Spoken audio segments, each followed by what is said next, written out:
où 8000 soldats ont rangé leurs fusils pour saisir la houe, une scène inimaginable il y a un an devenue réalité au Burkina Faso.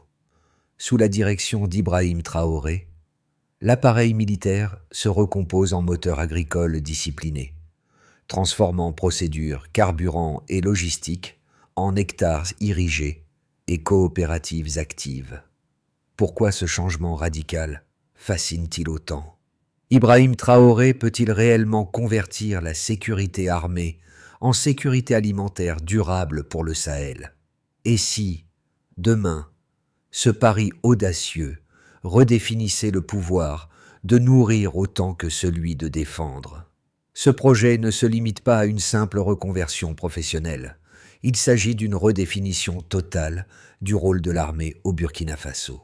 Sous Ibrahim Traoré, chaque soldat devient un maillon stratégique d'une vision où la souveraineté alimentaire remplace la dépendance extérieure. L'enjeu est colossal. Si l'expérience réussit, le pays pourrait devenir le premier modèle africain d'autosuffisance fondé sur la discipline militaire et la coordination civile. Mais l'échec, lui, signifierait le retour aux famines cycliques et à la tutelle des bailleurs internationaux. Les premiers résultats prometteurs attirent déjà l'attention des voisins du Sahel et des observateurs internationaux, intrigués par la rapidité du déploiement.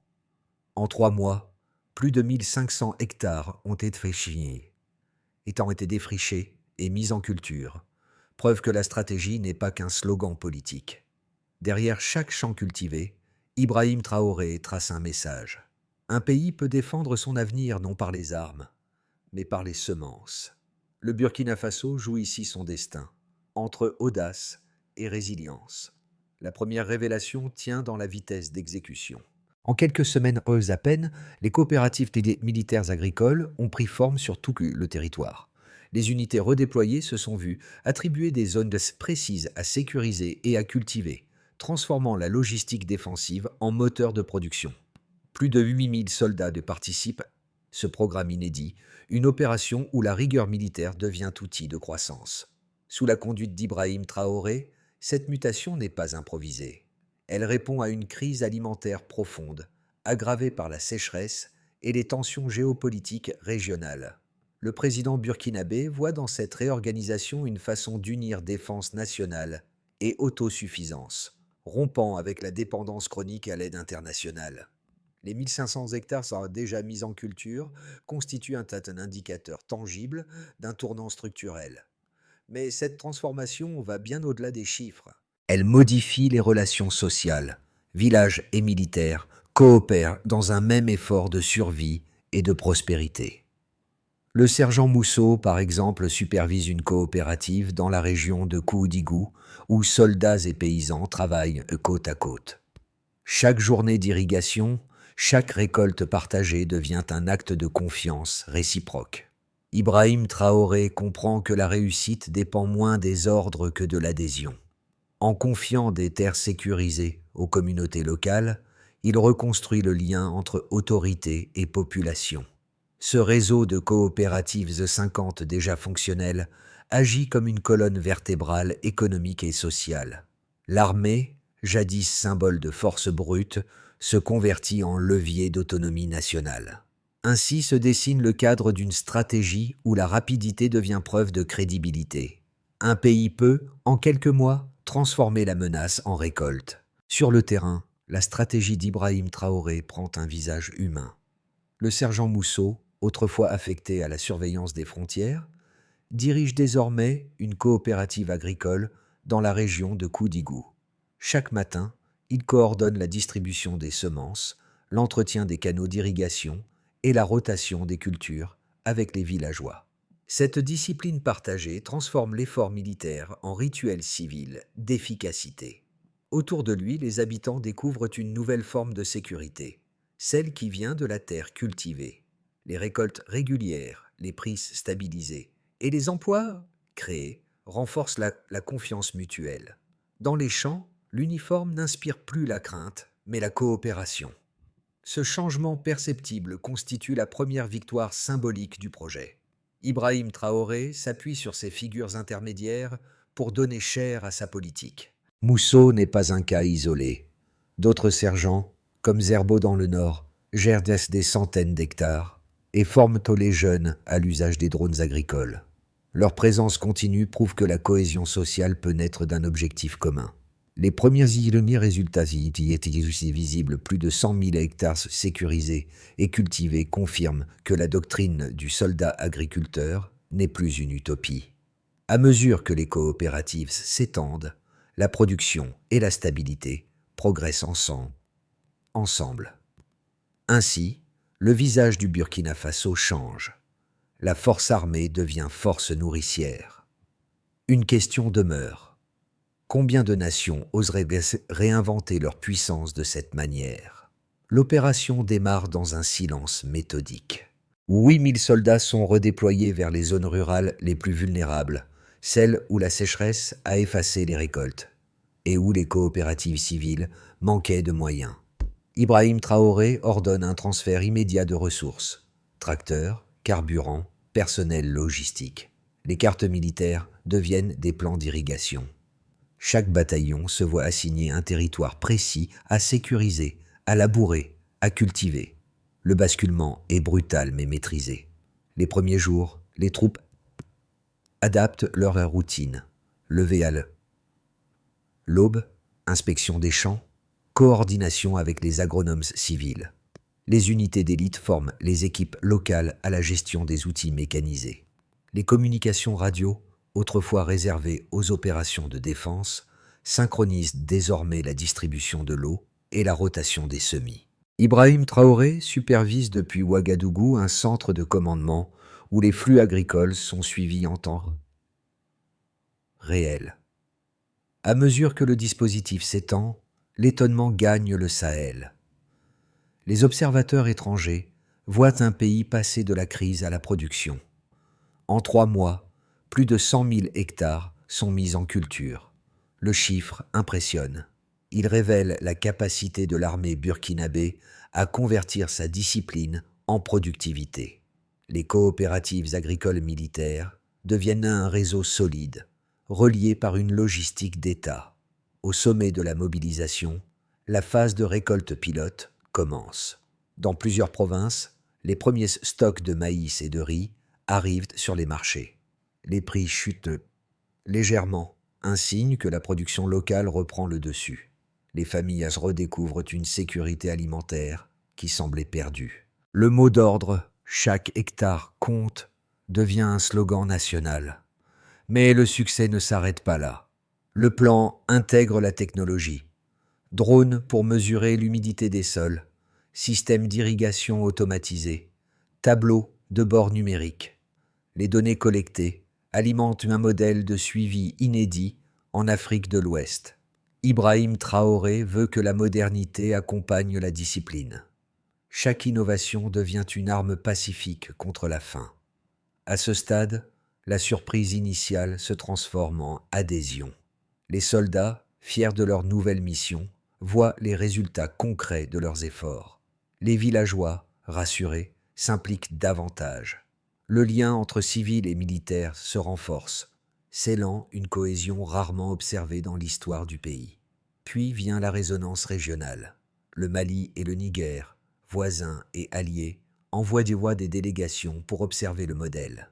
Certains y voient une stratégie de souveraineté, d'autres un pari risqué. Mais une chose est certaine, le Burkina Faso, sous la direction d'Ibrahim Traoré, a inversé le rapport entre armes et semences. Le point culminant du projet se cristallise ici. Une armée autrefois conçue pour défendre le territoire devient l'instrument même de son renouveau. Le calme qui suit n'est pas un retour à l'ordre, mais l'aube d'un nouvel équilibre. Au départ, les analystes étrangers doutaient de la viabilité du plan. Comment une armée, entraînée pour le combat, pourrait-elle transformer la terre en source d'abondance? 3 mois plus tard, les chiffres dissipent les doutes. La production alimentaire nationale du Burkina Faso a augmenté de 23%. Un bond historique qui reflète la capacité d'adaptation d'une force militaire structurée. Cette progression, mesurée par les ministères de l'Agriculture et de la Défense, prouve que la discipline et la logistique peuvent générer autant d'efficacité qu'une politique économique classique. Le deuxième indicateur est territorial. Plus de 100 000 hectares ont été sécurisés et mis en culture depuis le lancement du programme. Ce chiffre n'est pas symbolique. Il illustre la rapidité de déploiement et la rigueur du suivi opérationnel. Dans un pays soumis à la désertification, chaque hectare productif représente un bastion de souveraineté alimentaire. Les coopératives militaires, soutenues par les communautés rurales, agissent comme des bases vivantes d'autonomie. Troisième repère, 18% du carburant militaire a été réaffecté aux tracteurs et systèmes d'irrigation. Cette redistribution optimise l'usage des ressources sans affaiblir la sécurité nationale. En termes énergétiques, cela équivaut à une réduction de 12 000 litres par semaine pour les véhicules blindés, réinjectés dans la production agricole. Cette logique d'efficacité intégrée traduit la philosophie d'Ibrahim Traoré. Chaque ressource doit servir la survie collective avant la démonstration de puissance. Ces trois mesures, mises en perspective, constituent le socle de crédibilité du projet. Les baselines une économie dépendante de l'aide internationale, des importations alimentaires instables. Une armée stationnaire contraste désormais avec un delta où la production locale et la coopération civilo-militaire redéfinissent la notion même de résilience. Les marchés de Ouagadougou, Kaya et Bobo-Dioulasso enregistrent déjà les effets concrets. Stocks plus abondants, prix stabilisés, inflation alimentaire en recul de 2 points sur un trimestre. Pour la première fois depuis une décennie, la population voit la sécurité nationale et la sécurité alimentaire converger. Ibrahim Traoré, en publiant ses résultats, ne cherche pas la propagande. Il veut ancrer un modèle mesurable. Une nation peut se défendre en nourrissant son peuple. Chaque pourcentage gagné devient une victoire logistique. Chaque hectare cultivé un symbole de dignité retrouvée. Les institutions régionales du Sahel observent et s'interrogent. Le Burkina Faso inaugure-t-il une doctrine nouvelle? Si ces tendances se maintiennent sur 6 mois, le pays pourrait réduire de moitié sa dépendance aux importations céréalières. Ce serait une révolution silencieuse. À travers ces données, la démonstration est claire. La force militaire, lorsqu'elle se met au service de la vie, peut produire un impact durable et chiffrable. Les partisans de l'opération agricole d'Ibrahim Traoré y voient une innovation stratégique majeure. Pour eux, redéployer 8000 soldats vers les champs, c'est réinventer la notion même de puissance nationale. L'armée, jadis symbole d'autorité et de coercition, devient un levier de production et de cohésion. Le résultat, mesuré à travers la hausse de 23% de la production alimentaire, leur donne raison. Une force disciplinée, bien coordonnée, peut stabiliser un pays sans tirer un seul coup de feu. La population, rassurée, perçoit désormais les uniformes non comme des menaces, mais comme des garants de sécurité et d'espoir. Cependant, les critiques n'ignorent pas les dangers d'un tel modèle. Ils redoutent une militarisation de l'économie et une concentration du pouvoir entre les mains des forces armées. Selon eux, transformer les soldats en agriculteurs pourrait brouiller les lignes entre autorité civile et commandement militaire. Une dépendance excessive de la production alimentaire à une structure hiérarchique centralisée créerait un précédent risqué. En cas d'instabilité politique, tout le système pourrait s'effondrer aussi vite qu'il s'est bâti.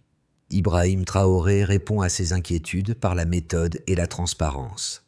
Chaque unité militaire opérant dans l'agriculture est désormais encadrée par des responsables civils, et les récoltes sont soumises à des audits communautaires. Le commandement central publie des rapports trimestriels validés par les mairies locales, une première dans l'histoire du pays. Cette collaboration systématique entre armée et population réduit les risques de dérive autoritaire. Les résultats du terrain confirment cette approche équilibrée. L'inflation recule, les tensions sociales diminuent et les villages partenaires participent activement à la gestion des coopératives. Les observateurs internationaux, d'abord sceptiques, admettent qu'un modèle de gouvernance hybride peut fonctionner, à condition d'être encadré. Ainsi, la stratégie de Traoré ne se situe ni dans la glorification militaire, ni dans l'utopie agricole. Elle explore une troisième voie, celle où la discipline devient une ressource commune, et où la souveraineté se cultive autant qu'elle se défend. Une ligne a été franchie. Ce n'est plus une expérimentation, c'est une transformation en marche. L'opération d'Ibrahim Traoré atteint son point médian avec une cohérence que peu imaginaient. En quelques mois, le Burkina Faso a prouvé qu'une armée pouvait cultiver la stabilité autant que la défendre. Sur le terrain, les coopératives deviennent des centres de résilience. Chaque hectare cultivé porte la trace d'une stratégie militaire appliquée à la productivité. Les soldats, jadis formés au combat, deviennent des gestionnaires de récolte, des techniciens du sol, des planificateurs logistiques. Leurs rapports remplacent que les bulletins de guerre par des bilans de rendement. Ibrahim Traoré, dans ses allocutions, résume ce tournant en une phrase. « Notre victoire se mesure en sacs de mille, pas en balles tirées. » Cette formule incarne la bascule entre force et fertilité, entre défense et développement. Ce point médian n'est pas une pause, c'est un seuil. À partir d'ici, le succès ou l'échec de l'opération déterminera si le Burkina Faso devient modèle régional ou simple tentative audacieuse. Les effets de l'opération agricole dirigée par Ibrahim Traoré se manifestent à plusieurs niveaux et dans 4 cercles d'impact.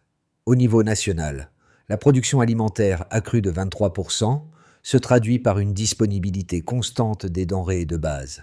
Le riz, le maïs et le mil, auparavant soumis à de fortes fluctuations de prix, retrouvent une stabilité rare.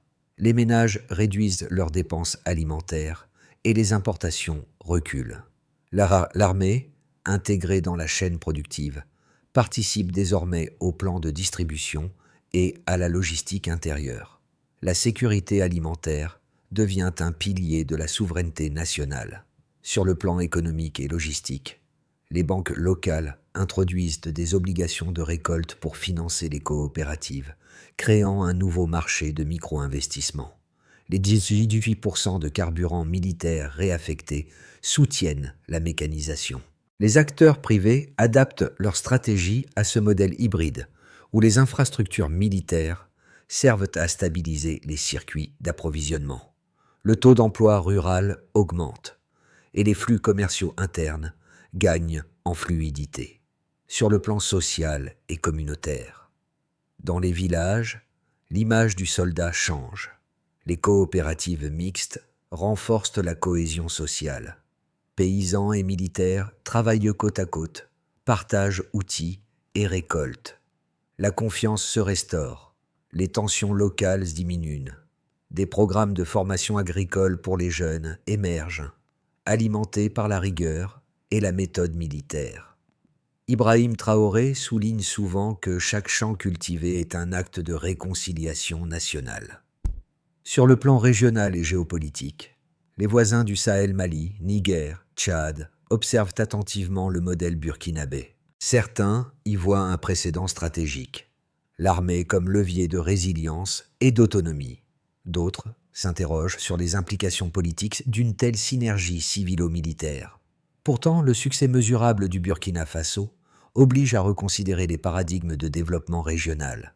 Ibrahim Traoré devient ainsi une figure de référence, incarnant l'idée qu'un pays peut transformer la contrainte en doctrine. L'ensemble de ces impacts démontre que l'opération dépasse la simple production agricole. Elle redéfinit les rapports entre pouvoir, économie et société. En reliant la souveraineté alimentaire à la stabilité nationale, Ibrahim Traoré a créé un écosystème où chaque acteur du villageois à l'État trouve un rôle dans la reconstruction. L'avenir de l'opération agricole d'Ibrahim Traoré se dessine à travers 3 scénarios, chacun révélant une facette de la transformation en cours. Dans le scénario de base, La production continue de croître de manière stable. Soutenue par les 50 coopératives déjà actives, les récoltes se succèdent sans rupture majeure, et la logistique militaire maintient un approvisionnement constant vers les marchés urbains. Les prix alimentaires se stabilisent durablement, et la confiance des citoyens reste élevée. Ce scénario réaliste suppose que l'équilibre civilo-militaire demeure intact et que la gouvernance locale suive les standards de transparence fixés par Ibrahim Traoré. Dans ce cas, le Burkina Faso atteindrait un taux d'autosuffisance proche de 80% d'ici un an. Dans le scénario le plus favorable, les rendements dépassent les attentes. L'innovation technologique drone, capteurs d'humidité, système d'irrigation automatisé amplifie la productivité. Les investissements privés affluent, attirés par la stabilité politique et la discipline d'exécution. Le pays pourrait non seulement nourrir sa population, mais aussi exporter une partie de sa production vers le Mali et le Niger. Ibrahim Traoré deviendrait le pionnier d'un modèle de développement endogène, fondé sur la souveraineté logistique et l'autonomie énergétique. Ce scénario transformerait le Burkina Faso en référence régionale, réduisant l'influence des bailleurs extérieurs. Dans l'hypothèse la plus défavorable, les tensions politiques ou climatiques freinent la progression. Les ressources financières s'épuisent, certaines coopératives sont abandonnées, et la coordination entre civils et militaires s'effrite. Une mauvaise saison agricole ou un conflit interne pourrait annuler les gains obtenus, forçant le pays à recourir de nouveau à l'aide internationale. La dépendance énergétique, si elle n'est pas compensée, redeviendrait un talon d'Achille. Quelle que soit la trajectoire, Ibrahim Traoré pose une équation simple. La souveraineté exige vigilance et continuité. Il préconise un suivi mensuel des indicateurs clés hectares actifs, rendement moyen, prix des céréales et une implication constante des communautés locales. Le véritable enjeu ne réside pas dans les chiffres seuls, mais dans la capacité du pays à maintenir la cohésion entre discipline, innovation et participation citoyenne. C'est là que se joue la durabilité du modèle. Au-delà des statistiques et des stratégies, l'opération d'Ibrahim Traoré touche la vie quotidienne de millions de Burkinabés. Dans les villages, les jeunes qui travaillaient autrefois à la marge du système trouvent une place dans la chaîne productive. Les coopératives deviennent des écoles de discipline et d'autonomie. Travailler aux côtés des soldats n'est plus un signe de subordination, mais de collaboration. Chaque journée passée à cultiver la terre devient une leçon de dignité. Les citadins, eux, ressentent la transformation dans leur marché. Les prix stables, les produits locaux en abondance, la disparition des files d'attente pendant la saison sèche, tout cela modifie le rapport entre population et État. Pour la première fois depuis des décennies, la sécurité se perçoit autant dans les champs que dans les rues. Ibrahim Traoré, dans ses discours, s'adresse directement à cette nouvelle conscience collective. Il insiste sur la responsabilité partagée. Une armée nourrit son peuple quand le peuple soutient son armée. Cette phrase, simple mais puissante, incarne l'esprit de l'opération. Ce projet n'est pas seulement économique, il est moral et symbolique. Il rappelle que la souveraineté d'un pays commence par la capacité de chaque citoyen à contribuer à son propre bien-être. Dans les gestes du quotidien s'aimer, irriguer, récolter, se dessine un patriotisme actif. L'histoire du Burkina Faso s'écrit désormais à la première personne du pluriel. Nous cultivons, donc, nous existons. Ibrahim Traoré ne se contente pas d'avoir lancé une opération. Il trace une feuille de route mesurable pour assurer sa pérennité. Étape. Stabiliser. Durant les 6 premiers mois, les forces armées supervisent la sécurité des coopératives, garantissant que chaque hectare reste productif. Les autorités locales participent au suivi pour maintenir la transparence et la confiance des populations. Étape. Renforcer les infrastructures. Installation de systèmes d'irrigation modernes, formation de techniciens et déploiement de drones pour analyser l'humidité du sol. La réussite se mesure par l'augmentation du rendement par hectare. Étape: diversifier la production. Réduction de la monoculture en introduisant des cultures de rente et vivrières. L'objectif: assurer la stabilité alimentaire et prévenir l'épuisement des sols. Étape: ouvrir au partenariat. Le gouvernement mobilise les banques, les ONG et le secteur privé. Les indicateurs clés: montant des investissements, nombre de coopératives financées et volume des exportations agricoles. Étape: formeurs et impliqués. Les soldats et les civils reçoivent une formation continue sur la gestion durable des ressources. Les jeunes sont intégrés comme apprentis agricoles, liant patriotisme et compétences. Cette trajectoire, définie par Ibrahim Traoré, vise à transformer la réussite actuelle en modèle reproductible. Chaque étape a un responsable, un calendrier et un indicateur clair. Le principe: la souveraineté n'est pas un État, c'est un processus qu'il faut mesurer pour le protéger. Le sergent Mousseau, silhouette familière des champs de Koudigou, symbolise la réussite silencieuse de l'initiative d'Ibrahim Traoré. Chaque matin, il inspecte les semis comme il le faisait jadis pour ses patrouilles, avec rigueur et loyauté. Autour de lui, les villageois travaillaient avec un sentiment nouveau, celui d'appartenir à une mission commune. Ce lien entre l'uniforme et la terre, né d'une crise, devient aujourd'hui une identité nationale. Les récoltes abondantes ne sont plus seulement le fruit du labeur, mais celui de la confiance restaurée. Les enfants, voyant les soldats labourer, apprennent que défendre son pays peut aussi signifier le nourrir. Ibrahim Traoré a souvent répété que le courage, c'est transformer la peur en action utile. Cette maxime trouve désormais son reflet dans chaque hectare cultivé, dans chaque main tendue entre civils et militaires. Quand la poussière des champs se mêle à celle des bottes, on comprend que la souveraineté n'est pas un mot, mais un geste. Chaque graine plantée est un acte de liberté. L'opération agricole d'Ibrahim Traoré dépasse désormais les chiffres et les champs. Elle touche l'imaginaire collectif. Dans chaque région du Burkina Faso, les familles voient leur quotidien transformé par la coopération entre civils et militaires. Les marchés regorgent de produits locaux, les villages reprennent vie et la fierté nationale s'enracine à travers la terre nourricière. Mais cette réussite n'est pas l'affaire d'un seul homme ni d'une seule armée. Elle repose sur un dialogue constant entre citoyens, institutions et dirigeants. Ibrahim Traoré le répète souvent, la souveraineté n'existe que lorsqu'elle est partagée. Le spectateur, lui aussi, fait partie de cette équation. En partageant ses histoires, en soutenant ses initiatives, il contribue à maintenir vivant le modèle burkinabé.